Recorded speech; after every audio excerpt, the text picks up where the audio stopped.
নানা নানি যদি বেঁচে নাও থাকে আর মামা মামি যদি ভালো হয় তাহলে কিন্তু ছোটবেলা সে নানি গো বাড়ি গিয়ে আনন্দের ধারাবাহিকতাটা কিছুটা হলেও থাকে। মামা বাড়ি আমার বছরে 2-4 বার যাওয়া হয়, যখন আর কি মামা তো বোনরা ঢাকা থেকে আসে ঈদের চাঁদে, তো তখন যাই, তো গিয়ে খুব আনন্দ করি, সবার সাথে খুব মজা করি। ভাগ্নারা তো ছাড়তেই চায় না, একেবারে না পাইয়া পায়। সেদিন মামা বাড়ি গিয়ে দেখি মামি চাল কুমড়া দিয়ে ইলিশ মাছের পাতলা ঝোল রান্না করতেছে, মুরগির মাংস রান্না করতেছে, বিশাল বড় একটা পাতিলে ভাত বসাইছে, শুটকি ভর্তা করছে, আর কয়েক রকমের রান্না করছে। আসসালামু আলাইকুম, কি অবস্থা সবার, কেমন আছেন গাইস? এই ঈদের আমেজ চলে যেতেছে বুঝছেন। ঈদের আমেজের সাথে সাথে যারা গ্রামে আসছে আর কি ঈদের আনন্দ উদযাপন করতে, তারাও চলে যেতেছে। তো আজকে আমি আসছিলাম আমার মামা বাসায়, আপুরা দুলাভাইরা ঈদ উদযাপন করতে সেই মিরপুর থেকে আমাদের বিক্রমপুর আসছে। তো প্রতিবারই আর কি ভাইয়ারা ঈদ উদযাপন করতে আমাদের বিক্রমপুর আসে, ভাগনারা আসে, একবারে হই হুল্লোড় দিয়ে বাড়িটা পুরো মাইতা থাকে। তো এবার আর কি আমার তেমন একটা আশা হয়নি, একটু ব্যস্ত ছিলাম। তো গতবার আর কি যতটা দিন গেছে প্রত্যেকটা দিন সন্ধ্যাবেলা হলে আমি আসছি, সকালবেলা হলে আসছি, বাট এবার একটা দিন আসা হয়েছে, মাঝে প্রত্যেক দিন আসা হয় নাই। তো আজকে আসছি মতো দেখি ভাগনার একবারে পাগল হয়ে গেছে, সবার একটু ঠান্ডা পানি খাওয়াই দিলাম, তারপর গেলাম ঘরে। ঘরে দেখি আপু গরুর মাংসের পাতিলের মধ্যে একটু মাংস আর ঝোল আছে, তার মধ্যে গরম ভাত দিতে আছে, সবাই আর কি খাওয়াই দিব আপু। তো সকালের খাবার হয়ে গেছে, এখন আর কি প্রায় 10:30-11টা বাজে। তো এই টাইমে আর কি এই খাবারটা রেডি করতেছে। তো আপু বললো তুইও বোতলে খাওয়াই দে, আমি কন কি কয়ে খা দেখ মজা লাগবো। তারপর গেছে যে ভাগনা ভাগ্নি যারা আছে, মানে ভাগ্নি নেই, সবাই ভাগনা। আমার বড় মামার 2টা মেয়ে 2টা ছেলে, তো দুজনের বিয়ে হয়েছে মিরপুরেই, তো ওনাদের 2টা করে ছেলে, কোনো মেয়ে নাই। তো কিছুদিন আগে আর কি আমার আরেকটা ভাগনা হয়েছে, তো আর কি এখনো ছোট, এই জন্য এখানে আসতে পারতেছে না, তো এখানে এসে সবার সাথে খাইতো।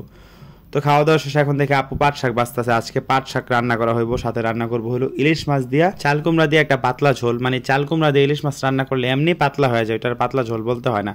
তো ভাবি আর কি এখানে চাল কুমড়াটা কাটতেছে, তো আমি জিজ্ঞেস করলাম ইলিশ মাছ কোথায়, পরে বললো রান্নাঘর আর কি রাখছে।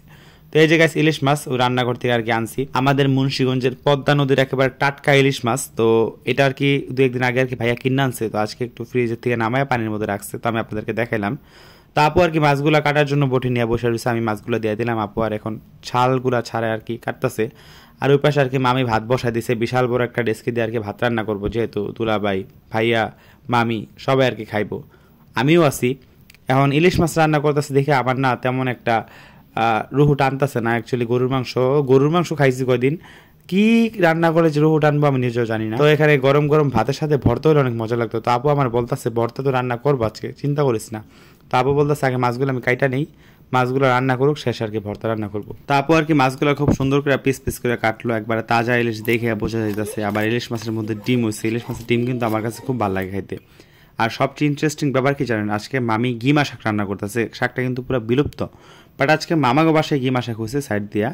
তো এই যে 2 পদের ভর্তা রান্না করছে, একটা হলো শুটকি ভর্তা, একটা হলো লতি ভর্তা। তো আমি আর ভাগনারা চায় দেখতেছিলাম যে মামি এখন ইলিশ মাছটা কিভাবে রান্না করব, সবাই আর কি দেখাইতেছিলাম।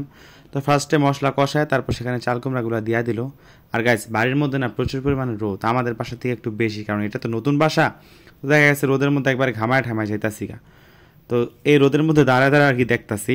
আর পাকঘরটা যেটা বড় পাকঘর, ওখানে কিন্তু রান্না করতেছি না, ওখানে আরো বেশি গরম লাগে। আর বাইরে দেখা গেছে একটু খোলামেলা, তো বাতাস লাগে খুব, তো এখানে রান্না করতেও মজা লাগে। মামি এখানেই রান্না করে বেশিরভাগ ক্ষেত্রে, আবার ঘরের মধ্যে কিচেন আছে, গ্যাস আছে, ওইখানেও রান্না করে। চাল কুমড়াগুলো কষা ইলিশ মাছগুলো দিয়ে দিল। আর এখন একটু চিকেন রান্না করবো, কারণ ভাগনারা অনেক ইলিশ মাছ খায় না, কাটা বেচ্ছা, তো অনেকে চিকেন পছন্দ করে। তো মামি এখন আর কি তেল এখানে কম দিয়ে ফেলছে, কারণ তেল শেষ হয়ে গেছে।